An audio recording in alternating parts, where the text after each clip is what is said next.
I can't sleep with the lights off anymore. It's been 3 years and my wife, bless her, has tried everything from expensive blackout curtains, which I immediately took down, to a whole galaxy of nightlights that now dot our hallway like a runway for anxious ghosts. She thinks it's some deep-seated childhood thing, a quirk I never grew out of. I let her believe that. It's so much easier than explaining the truth. That every time I'm in total darkness, I feel a phantom grip on my right wrist. It's not a memory, it's a physical sensation. I can feel the specific pressure of 4 fingers and a thumb, a grip with the strength of absolute terror behind it. And the cold, God, the cold. It's not the chill of a winter night, it's a deep, penetrating cold that sinks right into the bone, a cold that feels like it's coming from inside the person touching you. This all goes back to St. Ambrose General, a sprawling, underfunded hospital that always smelled of antiseptic and quiet despair. I was 23, trying to make rent, and I took a job as a night orderly. I figured it'd be a quiet gig. Mop some floors, change some bedding, listen to the low, electric hum of the building breathing around me. I was completely unprepared. It was on my very first shift, in the suffocating silence of 3 a.m., that I met a patient named Roman. He wasn't my patient, not really. I was just the guy they called to wheel him down to the discharge lounge. I'm not telling you this for sympathy. I'm telling you because I need to get it out exactly as it happened and see if I'm the only one who thinks this is more than just a sad story. That first night shift was a blur of fluorescent lights and unfamiliar beeping sounds. I was clumsy, constantly in the way, trying to learn the geography of the ward while staying invisible. The air was thick with the sterile scent of bleach, fighting a losing battle against the smells of sickness and old linoleum. Around 2:45 a.m., a senior nurse, a stern-looking woman whose name tag read Brenda, flagged me down. "Rookie, bed 12 Roman, he's being transferred. Take him down to the lounge. The transport team from St. Jude's will be here in 20." I nodded, trying to look competent. Roman was sitting on the edge of his bed, already dressed in street clothes that hung loosely on his frail frame. He wasn't old, maybe late 40s, with a face etched with the kind of exhaustion that sleep couldn't fix. His eyes were what I remember most. They were wide and unnervingly clear, darting around the room, not with the vacant stare I'd seen on some of the other patients, but with a sharp, hunted intelligence. He looked like a deer that had heard the snap of a twig in the woods. "Mr. Roman, I'm here to take you downstairs," I said, my voice sounding too loud in the quiet room. He didn't answer.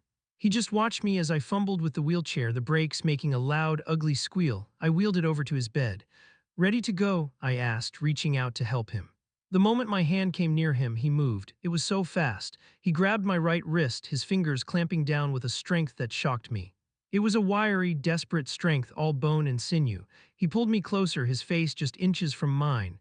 The smell of stale coffee was on his breath. His eyes locked onto mine, and the terror in them was so raw, so pure it felt like a physical blow. "Please," he whispered, his voice a dry, rasping sound, barely audible. "Don't send me back there, it's not a hospital. Please, son, you have to listen to me. Don't let them take me back." I was frozen. My first instinct was pure panic. Hospital protocol, what little I knew of it, flashed through my mind. Agitated patient, potential for violence, call for assistance. But he wasn't being violent, he was pleading. His grip wasn't an attack, it was an anchor. For a long, terrifying second, I believed him, utterly. The world shrank to the space between his terrified eyes and my own. Then Brenda appeared at the doorway. "Everything all right in here?" she asked, her voice calm but firm. The spell broke. I was the new guy. This was a psychiatric patient being transferred to a psychiatric facility. This was normal, this was his illness talking. I gently pried his fingers off my wrist. "It's okay, Mr. Roman," I said, the words feeling like ash in my mouth. "You're just going to a new place. They're going to help you." He didn't say another word. The light in his eyes just went out. He slumped, letting me guide him into the wheelchair. The whole way down in the creaking service elevator, he just stared at the floor. When the 2 burly transport guys from St. Jude's arrived, he went with them without a fight. As they led him through the automatic doors into the pre-dawn gloom, he turned his head and looked right at me one last time. It wasn't an accusation. It was a look of profound, soul-crushing disappointment. The rest of the shift passed in a sleep-deprived haze. I clocked out at 7, the morning sun feeling harsh and alien. I walked home feeling drained but also weirdly proud. I'd survived my first night. I'd handled a difficult patient, followed the rules, and hadn't screwed anything up. The memory of Roman's grip, his desperate plea, was still there, but I'd already started to rationalize it. It was a textbook case, I told myself, a paranoid delusion. That's what happens in hospitals. I went home, showered, and fell into a heavy, dreamless sleep. When I came in for my next shift that evening, the ward was buzzing with its usual controlled chaos. I was grabbing a fresh set of linens when I saw Brenda at the nurse's station, poring over a chart. Trying to make small talk to feel like part of the team, I said, "Hey, that patient from last night, Roman. The one going to St. Jude's, he was quite a character." Brenda didn't look up from the chart. "Yeah," she said, her voice flat, "character." "He seemed really scared," I pressed on, a little knot of unease tightening in my stomach. Kept saying it wasn't a real hospital. This time she stopped writing. She slowly lifted her head and her eyes met mine. The professional mask was gone. For a second I saw something that looked like genuine weariness, a deep, profound fatigue. "He died," she said. The words didn't register at first. "What?" "Roman, he died this morning. The transport got him to St. Jude's around 4. By 6 he was gone. They're saying it was acute stress-induced cardiac arrest." She looked back down at her chart, a clear dismissal. "It happens." "It happens," the two words echoed in the sudden, roaring silence in my head. Everything else faded away, the beeping monitors, the squeak of cartwheels, the distant page for a doctor. All I could hear was Roman's whisper, "Don't send me back there." My stomach turned to ice. The pride I'd felt about handling the situation curdled into a thick, choking wave of guilt. He wasn't just having an episode, he was terrified, and his terror was real enough to literally stop his heart. I just stood there, clutching the linens, my knuckles white. I hadn't just wheeled a man to the lobby, I had handed him over. I had looked into his eyes, heard his desperate, final plea, and I had dismissed it as noise. I had patted him on the arm, fed him a placating lie, and sent him to his death. The phantom grip on my wrist returned, and this time it felt like an accusation. A lot of people have asked why I didn't say something or call the police. You have to understand, I was 23, it was my first night, and I had a senior nurse telling me it was standard procedure. To me, he was a patient with a diagnosis, and they were the professionals. Questioning them felt like a flight attendant questioning the pilot. What was I going to say? "Hey, I know you've been doing this for 20 years, but I've been here for 6 hours and I've got a weird feeling about this. I just feel like I failed him. I can't shake the feeling that I was his last chance and I just failed." Has anyone else ever heard anything about a place called St. Jude's Asylum? That night after my shift with Brenda, I went home but I couldn't sleep. The guilt was a physical thing, a weight pressing down on my chest. So I did what anyone in the 21st century does when they're spiraling. I opened my laptop and started digging. My search for St. Jude's Asylum was a strange rabbit hole. The first few results were all glossy and professional. There was an official website with pictures of sun-drenched gardens, serene-looking patients doing watercolor paintings, and testimonials about their holistic approach to mental wellness. It looked more like a high-end spa than a mental institution. A few local news articles mentioned it as a recipient of charitable donations, a pillar of the community. This was the official story. It was clean, reassuring, and made me feel like an idiot. Of course, it was a real hospital. Of course, Roman's death was just a tragic medical event. I was about to close the browser to try and force this whole thing out of my mind when I decided to try a different search. I added words like complaints, neglect, and patient stories to the query. That's when the cracks started to appear. Buried deep in the search results on ancient-looking forums from a decade ago, I found a few scattered posts. They were disjointed, often written in frantic, barely coherent language. One was from a woman claiming her brother was sent to St. Jude's and within a month, he became completely nonverbal, just a shell. Another post, titled "Do Not Go to St. Jude's," was a rambling account from a former patient who claimed they kept people in the old wing and that you could hear strange noises at night. But the posts were old, full of spelling errors, and easily dismissible as the ravings of troubled minds. They were whispers, not evidence. They were just enough to feed my paranoia, but not enough to give it any real shape. It was maddening. Was this place a state-of-the-art facility where a tragedy occurred, or was it something else entirely? The next few weeks at the hospital were a special kind of hell. Every time I had to move a patient, I felt Roman's phantom grip, a ghostly pressure that made the hairs on my arm stand up. Every quiet corridor seemed to echo with his whisper. The guilt was eating me alive, a constant, low-grade fever in my soul. I knew I couldn't keep it inside, so I started talking. Not in a direct, "I think we sent a man to his death" kind of way, but just fishing. I needed an answer, something solid that would either confirm my growing dread or mercifully put it to rest. That's how I ended up with two completely different stories, each one a perfect, plausible reality, and they were tearing me apart. The first version, the one that made sense, came from a guy named Sal. He was an old-timer, a career orderly who had been mopping the floors and hauling the laundry at St. Ambrose for 30 years. He had the kind of weary cynicism that only comes from seeing the same institutional failures play out day after day for decades. I caught him on his smoke break, huddled in the loading bay where the cold air bit at our faces. I brought up Roman casually, mentioning I heard he'd passed away after his transfer. Sal took a long, slow drag from his cigarette, the tip glowing like a malevolent eye in the dim light. St. Jude's, he grunted, exhaling a plume of smoke that hung in the air like a shroud. Kid, that place ain't a hospital, it's a warehouse. It's the end of the line, it's where they send the ones no one else wants, the chronic cases, the violent ones, the ones with no insurance, the ones whose families have stopped visiting. They're understaffed, underfunded, and they run that place on sedatives. Guy comes in agitated, they snow him.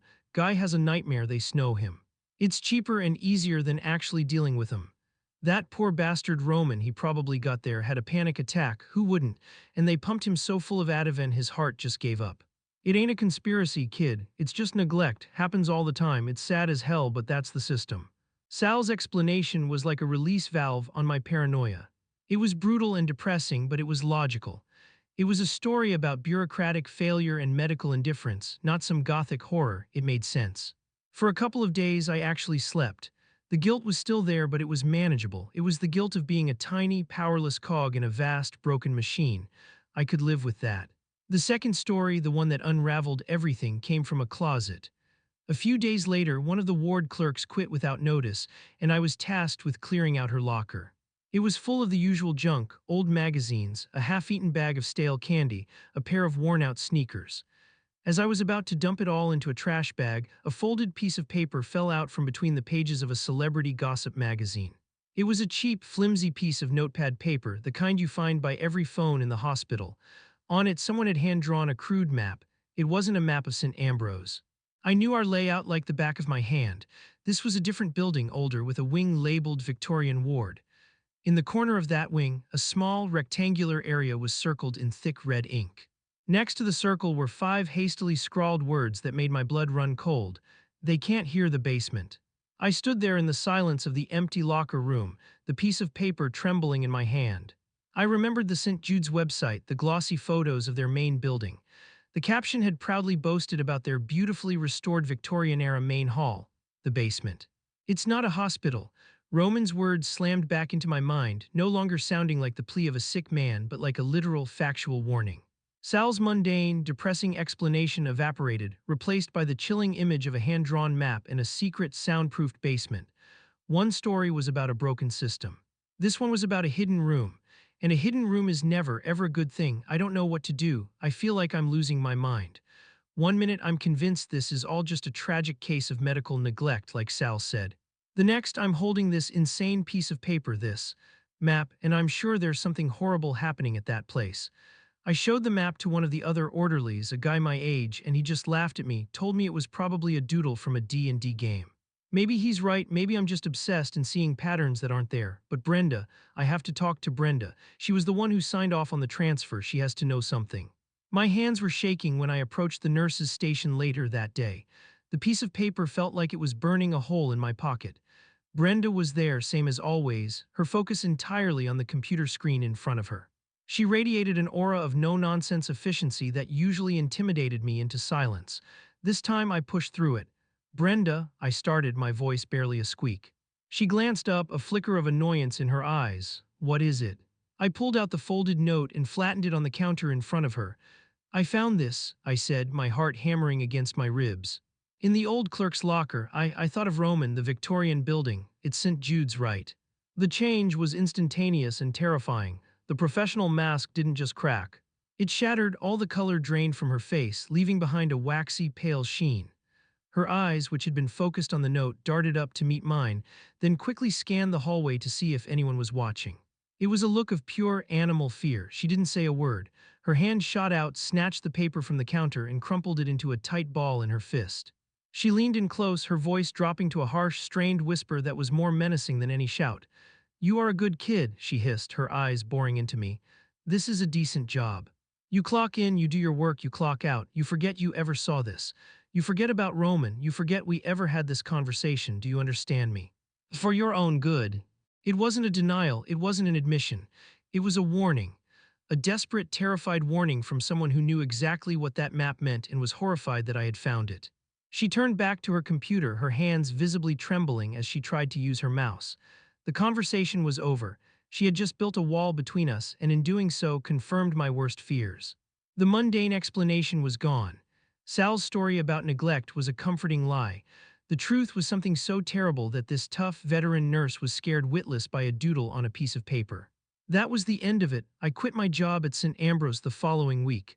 I told my manager I was having health issues, which wasn't even a lie. I wasn't sleeping, I was losing weight, and I jumped at every unexpected noise. Brenda's warning had done its job. It didn't just scare me, it paralyzed me. It was a dead end, a locked door with a clear sign saying, "Turn back now." So I did. I never tried to find out what was in the basement of St. Jude's. I never spoke to Brenda again. I don't know if Roman died from a cocktail of sedatives in a neglected ward, or from something far worse in a soundproofed room. And I've come to realize that not knowing is its own special kind of prison. Because both possibilities are equally monstrous. One is the horror of a cold, indifferent system. The other is the horror of deliberate, hidden malice. Which is worse, I still don't know. All I know is this: 3 years later, in the safety of my own home, I still can't sleep in the dark. And sometimes, when the house is quiet, I'll feel that cold, desperate grip on my wrist, a phantom touch reminding me that I was the last person he ever asked for help. And I did nothing.